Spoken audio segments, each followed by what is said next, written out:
Grabe, may kakaiba nga ba sa bahay ni Beyonce? At ano nga ba ito?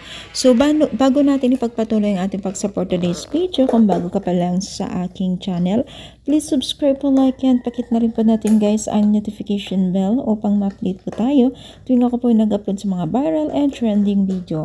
So, alam niyo ba guys na itong si Beyonce ay isa sa mga Team Kalingap or Kalingap Angels na hindi makapaniwalang na nakakarami dahil nga po sa kanyang natanggap na mga galing sponsor at talagang kita po natin yung bahay na ipinapatayo or malapit nang matapos. So, yun nga no, sabi nga ng mga netizens ay may kakaiba daw sa pabahay ng Team Kalingap kay Beyonce.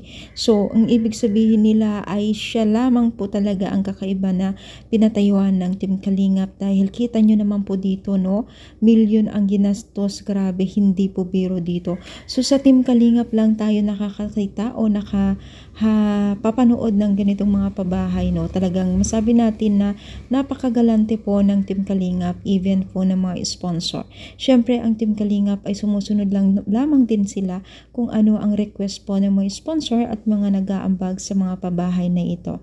So, ika nga ni Kalingap Rap ay hindi lamang po lahat ng mga sponsor ay nagpapabahay. Sila din ay malaki rin pong ginagastos swing sila po ay nagpapabahay sa mga Kalingap Angels. So, ibig sabihin lamang yan mga mima ay tulong-tulong ang sponsor at Team Kalingap.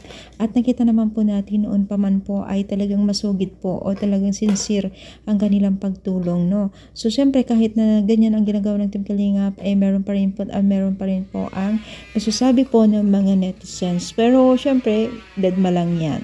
So ano masasabi ninyo? I-comment down, palike po ang ating video. Thank you so much. More power and syempre guys, God bless all guys.